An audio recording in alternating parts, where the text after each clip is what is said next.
अस्सलाम वालेकुम। दुनिया डिजिटल के साथ मैं हूं अदील वड़ाइच। आज दुनिया डिजिटल के नाज़रीन के साथ कुछ इंटरेस्टिंग स्टोरीज़ जो हैं हम वो शेयर करने जा रहे हैं।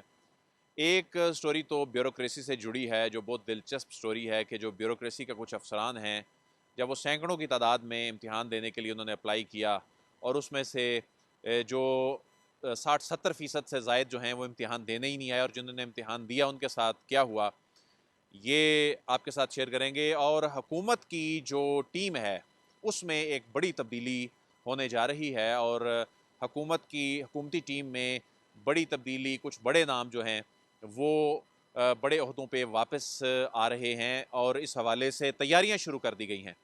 ये हम आपके साथ आज डिस्कस करेंगे। हमारे साथ मौजूद हैं ज़ीशान यूसुफ़ज़ई, दुनिया डिजिटल के टीम मेंबर। तो ज़ीशान, सबसे पहले तो बात करते हैं हुकूमत की बड़ी टीम में, जो यानी हुकूमत की टीम में एक बड़ी तब्दीलियाँ हो रही हैं। ये बुनियादी तौर पे जी मुदस्सर अली राना है, हमारे इकनॉमिक कॉरेस्पॉन्डेंट हैं, और उनकी आज रोज़नामा दुनिया में उन्होंने एक्सक्लूसिव स्टोरी दी है। और मुदस्सर जो हैं उन्होंने अपनी स्टोरी में ये अपने ज़राए से ये बताया है कि मुआशी टीम में, हुकूमत की मुआशी टीम में बड़ी तब्दीलियाँ होने जा रही हैं। और इसहाक डार, जो कि नून लीग की मुआशी टीम के करता धरता हुआ करते थे, और मौजूदा दौर में वो फ़ॉरेन ऑफिस में ज़ीशान साहब उनको भिजवा दिया गया, और शुरू में वो खुश नहीं थे फ़ॉरेन ऑफिस में, और वो मुआशी टीम में आना चाहते थे। यहाँ पर मुआशी टीम में जो हैं वो जो वज़ीर ख़ज़ाना मोहम्मद औरंगज़ेब, ज़ाहिर है मोहम्मद औरंगज़ेब अपनी टीम लेकर आए, और इसहाक डार बिल्कुल मुआशी मैदान में साइड लाइन हो गए। लेकिन इसहाक डार की बड़ी वापसी जो है होती दिखाई दे रही है। लेकिन ये सिर्फ इसहाक डार की वापसी नहीं हो रही, बल्कि एक बड़ी एक टीम जो है वो बनने जा रही है। इसमें कौन कौन लोग होंगे वो हम आपके साथ शेयर करेंगे। लेकिन ईशान, ये बताएं, इससे पहले कि मैं मुदस्सर की स्टोरी की डिटेल्स में जाऊं, आप पहले ये बताएं कि इसहाक डार साहब जो हैं फ़ॉरेन ऑफिस में, आपसे 2-3 रोज़ कबल आपका एक इंटरेक्शन होता है, और एक सहाफ़ी जो हैं उनसे एक सवाल करते हैं, वो क्या था और उसमें इसहाक डार साहब ने क्या एक इंडिकेशन दी? देखिए दिल साहब, पहली बात तो ये है कि इसहाक डार साहब दफ्तर खारजा में आके भी जो मुआशी टीम है उसमें इन रहने की उन्होंने पूरी कोशिश की। और अगर मैं ये कहूँ कि इन रहे तो गलत नहीं होगा, क्योंकि दफ्तर खारजा में बैठ के वो चीनी पर मीटिंग करते हैं, वो स्टील मिल्स पर मीटिंग करते हैं, और अभी भी कोई 24-25 कमेटियाँ हैं जो वो इसहाक डार साहब उनको हेड करते हैं, और वो इकॉनमी से रिलेटेड ही है, यानी प्राइवेटाइजेशन। दफ्तर खारजा में ही उन्होंने जो मेरी इतला के मुताबिक वहाँ पे एक ऐसा सेक्रेटेरिएट भी उन्होंने बना रखा है, जहाँ पर फॉरेन अफेयर्स की टीम से जिनका लेना देना नहीं है, लेकिन रिफॉर्म्स और दूसरे शोबों में काम करने वाले जो लोग हैं वो वहाँ पर उन्होंने बैठाए हुए हैं, जो काम कर रहे होते हैं। उनके कुछ पुराने टीम मेंबर्स हैं जो उधर ही बैठे होते हैं। और उसकी इंटरेस्टिंग बात यह कि प्रेस रिलीज कौन जारी करता है? दफ्तर खारजा के वजीर खारजा इसहाक डार ने चीनी पर या प्राइवेटाइजेशन पर या इस किस्म की चीज़ों पर जो है मीटिंग कर दी। अच्छा, अभी आपके सवाल की तरफ आते हैं। नून लीग के नहीं, दफ्तर खारजा अपने लेटर हेड पे तो ये प्रेस रिलीज जारी नहीं करता होगा, यानी दफ्तर खारजा के कुछ स्टाफ मेंबर जो हैं वहाँ पर, जो उनके सेक्रेटेरिएट के लोग हैं, वो जारी करते होंगे। वो ऑफिशियली दफ्तर खारजा तो नहीं करता होगा। तो वो फिर दफ्तर खारजा के रिपोर्टर्स को तो जारी ना करे, कहीं और पर जारी कर दे, सोशल मीडिया पर कर दे कहीं और। जहाँ तक आपने बात कर ली, गुज़िश्ता रोज़ जो है वो इसहाक डार साहब जो है दफ्तर खारजा के जो 1 साल की कारकर्दगी है उस पर ब्रीफ कर रहे थे, और नून लीग के एक बहुत करीबी समझे जाने वाले साफ़ी ने नहीं, एंड पे, करीबी करीबी समझे जाने वाला मेरा ख्याल मुनासिब नहीं। मतलब जो उन पे नज़र रखते हैं, नजर रखने में। तो उन्होंने एंड पे जब ख़त्म हुआ तो क्वेश्चन किया कि डार साहब, हमें मालूम हुआ है कि आपकी जो इकोनॉमिक टीम है उसमें दोबारा आपकी एंट्री होने जा रही है। तो इसहाक डार साहब हल्का सा मुस्कुराए, और फिर उन्होंने जवाब दिया कि भाई, लोगों की ख्वाहिश हो सकती है, लेकिन हम तो काम कर रहे हैं और अभी यहाँ पर कर रहे हैं। लेकिन बात यह है कि अगर जो मुद्दसिर ने खबर दी, जिसके भी आप डिटेल्स बताएंगे, इसहाक डार साहब के क़यादत में अगर एक कमेटी बनाए भी तो उसमें लोग कौन कौन से होंगे? वो सबको रोज़ रोशन की तरह आया है, जिसमें अली परवेज़ मलिक है, बिलाल अज़हर कियानी है, दीगर ये लोग पहले भी सर्व कर चुके हैं। लेकिन सवाल ये है कि ये ऐसा क्या करेंगे जो कि औरंगज़ेब साहब नहीं कर सके? ये बता देते हैं जी, इस स्टोरी में भी उन्होंने बताया कि ये तब्दीली होने के लिए क्यों बात हो रही है, कि ऐसा क्या करेंगे। इसमें मुदस्सर की स्टोरी में बताया गया है कि वज़ीर आज़म शहबाज शरीफ के साथ ये तजवीज़ डिस्कस की गई है कि मैक्रो इकनॉमिक इशारियों में बेहतरी, तजारती खसारा कंट्रोल करने, बरामदात में इजाफे, FBR की कारकर्दगी बेहतर बनाने, रेवेन्यू शॉर्टफॉल जैसे संगीन मसाइल से निमटने के लिए एक हाई पावर्ड कमेटी बनाई जाए और मुआशी फैसलों के लिए हाई पावर्ड कमेटी को इख्तियारात सौंपे जाएं और डिप्टी प्राइम मिनिस्टर इसहाक डार कमेटी की सदारत करेंगे, जबकि इकनॉमिक टीम के जो वज़रा हैं, जो ऑलरेडी इकनॉमिक टीम एक अनऑफिशियली है, यानी ऑफिशियली इसलिए नहीं मैं कह रहा कि यानी ये अपनी अपनी वजारतों के वो हैं, वज़ीर हैं या वज़ीर ममलिकत हैं, उस तरह से डिक्लेयर्ड इकनॉमिक टीम का कोई इस तरह से इनको नहीं किया गया। तो ये जो हैं इस टीम के मेंबर होंगे और इसमें उन्होंने कहा है कि ये वज़ीर ख़जाना के फैसलों की तौसीक करेगी और उन्हें ताउन देगी। यानी ये तो ज़ीशान साहब ऐसे लग रहा है कि औरंगजेब साहब इनके अंडर काम करेंगे। ये तो फिर आगे मामला फिर ज़ीशान साहब गड़बड़ दिखाई दे रहा है। देखिए, जो हाई पावर्ड कमेटी है, तो जो मसाइल इन्होंने बताए, तो क्या इसहाक डार साहब पहली मरतबा इकॉनमी की जो टीम है उसको हेड करेंगे? पहले ये नहीं रहे, पाकिस्तान की इकॉनमी इनके हाथों में नहीं थी, पहले कई बार नहीं रहे। और अभी मैं जब ये बात कर रहे हैं, तो क्या इसहाक डार साहब अभी इसमें इंटरफेयर नहीं कर रहे हैं? अली परवेज़ मलिक साहब जो पहले मोहम्मद औरंगजेब के साथ उन्होंने काम किया, अभी पेट्रोलियम डिवीजन में है, तो अगर इसहाक डार साहब इंटरफेयर करना मेरा ख्याल है शायद वो दुरुस्त बात ना हो। जाहिर है वो वजीर आजम की आशीर्वाद से ही वो किसी ना किसी प्रोजेक्ट को लेके चल रहे होंगे ना। लेकिन सवाल ये है कि मोहम्मद औरंगजेब साहब फिर क्या करेंगे? उनका भी कोई रिएक्शन होगा अगर एक बंदे से आप इख्तियारात लेते। और दूसरी बात ये है अदील साहब कि जब आप ये कमेटी बनाएंगे, तो कमेटी के जो वज़रा है, अब इसहाक डार साहब है, तो फिर फॉरेन अफेयर्स कौन चलाएगा? मतलब आप मईशत की एक बोझ डाल रहे हैं उन पे, फिर पेट्रोलियम डिवीज़न कौन चलाएगा? फिर जो दीगर उसमें होंगे, तो ये देखने की चीज़ें हैं। लेकिन अब देखते हैं माजी में ये जो है देखें अपना निशान एक और भी बड़ा इम्पोर्टेंट है ना कि इस वक्त जो मईशत है और वो सरमायाकारी SIFC और ये तमाम चीज़ें ये एक दूसरे पे जो हैं डिपेंडेंट हैं, एक दूसरे से जुड़ी हुई हैं। तो ये बड़ा इंटरेस्टिंग सा सिनेरियो जो है वो आगे बनेगा। इसमें ज़ाहिर है रियासती सतह पे अगर कोई डिसीजन हुआ है तो ये भी एक इंटरेस्टिंग होगा कि ये एक रिफॉर्म। लेकिन मैं ज़िशान एक चीज़ ऐड करना चाह रहा हूँ इसमें कि मसलन इसका मतलब तो ये है कि आप ये कह रहे हैं औरंगजेब साहब आपकी टीम की कारकर्दगी से हम सेटिस्फाइड नहीं हैं, तो अब एक हाई पावर्ड कमेटी बनाते हैं।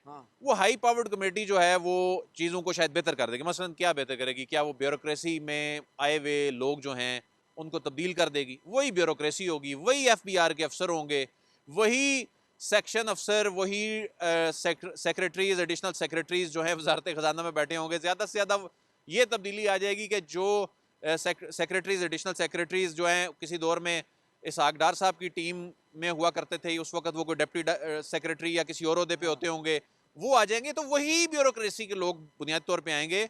और मेरे ख्याल में ये आने वाले दिनों में जब ये अगर बड़ी तब्दीली ये सामने आती है, तो ये मेरा ख्याल है ये खाम ख्याली खुश फहमियाँ ज़्यादा शायद ये दिखाई देती हैं कि पता नहीं क्या तब्दीली बड़ी आ जाएगी और ये टीम बन जाएगी, उस टीम से वो क्या ऐसा बड़ा काम करें। देखिए दिल साहब, जो काम चल रहा है वो ऑलरेडी चल रहा है। दूसरी बात ये है कि मुझसे अगर आप इस पे पूछे ना कि अगर मैं इसको एनालाइज करूं, तो मुझे एक तजुर्बा नज़र आता है कि एक तजुर्बा करने जा रहे हैं। माजी में जिस इमरान खान पर ये इल्ज़ाम लगाते थे कि उसने तजुर्बागाह बनाया है, कभी IG को चेंज करता है, कभी किसको, आपकी इकॉनमी की टीम है और आप उस पर तजुर्बा करना चाहते हैं, तो मुझे तो कुछ नज़र नहीं आ रहा कि इसमें। अनफॉर्चुनेटली हमने वहाँ भी देखा इमरान खान दौर में भी कि उस वक़्त भी जिस तरह असद उमर आए, उनसे ओपनिंग हुई, उसके बाद तब्दील हुए, फिर कभी अब्दुल हफीज़ शेख, कभी जो हैं वो शौकत तरीन जी। हर 1.5-2 महीने बाद कोई भी हुकूमत 1.5-2 साल बाद कोई भी हुकूमत होती है, वो जब क्रिटिसिज्म हो रहा होता है वो पैनिक होती है और अपनी टीम तब्दील करती है, वो आके नए तजर्बे करता है, फिर वो 2 साल इतने में वो 5 साल का टाइम, 4 साल का टाइम जो है वो गुजर जाता है। ही नहीं कर पाते आप, कुछ कोई चीज़ डिलीवर ही नहीं कर पाते अवाम तक। सवाल ये है कि अगर ये कमेटी बन पा रही है, तो इसके TORs क्या होंगे और ये एंड रिजल्ट क्या देगी? अगर इसका जवाब हो तो फिर इट्स ओके, लेकिन मुझे नहीं लग रहा। इसका फ़ायदा आवाम को होना चाहिए, ये ना हो कि आपस की खींचातानी जो है वो शुरू हो जाए। अच्छा जी, एक और स्टोरी है। हम SM ज़मान है, रोज़नामा दुनिया के रिपोर्टर हैं, उनकी जो स्टोरी है वो बड़ी दिलचस्प है। वो स्टोरी ये है कि जो सेक्शन अफसरान हैं, ये तहरीरी इम्तिहान इन्होंने दिया। बुनियादी तौर पे ये मुख्तलिफ महकमों से डेपुटेशन पे आते हैं और ये OMG ग्रुप का जो उसमें जो सेक्शन अफसरान का जो भर्ती होने का एक कोटा जो है वो इस तरीके से भी होता है 10% के करीब, कि ये लोग आते हैं दूसरे महकमों से आते हैं और इससे पहले ये होता था ये इसी में ही अब्जॉर्ब हो जाते थे। अब 2-3 साल से जो इस्टेब्लिशमेंट डिवीजन है उसने मैंडेटरी कर दिया है कि इनको फेडरल पब्लिक सर्विस कमीशन का इम्तिहान देना होगा। तो ये जो सेक्शन अफसर जो काम कर रहे थे ग्रेड 17 और 18 में, इनमें से सैकड़ों की तादाद में लोगों ने इम्तिहान देने के लिए अप्लाई किया, और अप्लाई करने के बाद वो इदादो शुमार जो हैं वो बड़े दिलचस्प हैं। उसमें से 252 अफसरान जो हैं वो सेक्शन अफसरान के लिए उन्होंने वो अप्लाई करते हैं, जिनमें से सिर्फ 36 जो हैं वो अपीयर होते हैं, इम्तिहान देते हैं, बाकी अपीयर ही नहीं होते। मैंने किसी से पूछा कि आप ऐसा क्यों हुआ कि ये लोग, इन्होंने अप्लाई किया, ये ऑफिसर हैं, गवर्नमेंट ऑफ पाकिस्तान की आम पोजीशन पे काम कर रहे हैं, तो ये अप्लाई करके अपीयर ही नहीं हुए। तो उन्होंने कहा जी शायद इनमें से बहुत सौ को ये खौफ हो कि वो फेल ना हो जाए, अभी जिस तरह काम चल रहा है चले, एब्जॉर्ब नहीं हो रहे, लेकिन काम चल रहा है चलने दें। लेकिन वो जो अपीयर हो गए वो 36 हुए, और उन 36 में से जो हैं वो सिर्फ 2 कामयाब डिक्लेयर किए गए, क्योंकि इनमें से 24 के नताइज जो हैं वो रोक लिए गए और 10 नाकाम हो गए, और यूं जो नतीजा रुकने के बाद सिर्फ 2 कामयाब हुए। और इस तरह कई असामियाँ जो हैं वो इस वक्त खाली हैं, जो ऑफिस मैनेजमेंट ग्रुप के सेक्शन 17 और 18 की जो असामियाँ हैं, इसमें से 42 में से 40 असामियाँ जो हैं वो खाली रह गई हैं, जिनके लिए इम्तिहान था। ग्रेड 17 के 22 और ग्रेड 18 के 20 असामियों की तकर्री के लिए इम्तिहान हुआ था, और इसमें ग्रेड 17 के लिए 153 अफसरान ने दरख्वास्तें जमा कराई थी, और इनमें से 19 इम्तिहान में शरीक हुए, 134 गैर हाजिर रहे, जबकि जो ग्रेड 18 की 20 असामियों के लिए 99 उम्मीदवारों ने दरख्वास्तें जमा कराई थी, और इम्तिहान में 17 उम्मीदवार शरीक हुए, जबकि 82 गैर हाजिर रहे। तो ये बड़ी दिलचस्प सूरत हाल है ज़ीशान साहब के, ये जो मुल्क को, निज़ाम को जो लोग चला रहे हैं, यानी ये कोई फ्रेश लोग नहीं हैं जो मतलब कोई अप्लाई कर रहे हो, सर्विस में हैं, ग्रेड 17-18 में है, गजटेड अफसर होता है, तो उनको अपने आप पे यकीन नहीं है, वो इम्तिहान में अपीयर ही नहीं हुए कि कहीं फेल ना हो जाएं, या कुछ की कुछ दीगर वजूहात भी हो सकती हैं, लेकिन ये एक बड़ी वजह मालूम होती है। देखिए दिल साहब, ये इतनी अलार्मिंग सी सिचुएशन है और इस पे मैं ज़्यादा बोलूँगा भी नहीं, लेकिन हम देखते हैं सोशल मीडिया पर लोग कह रहे होते हैं, आम जब हम किसी के साथ बैठते हैं तो वो कहते हैं कि पाकिस्तान में जी अपॉर्चुनिटी नहीं है। हालांकि मामला इसके बरक्स है, आपको कैपेबल लोग ही नहीं मिल रही है। आपके जो सरकारी मामला चला रही है उनका हाल है जो ऑलरेडी सर्विस में है।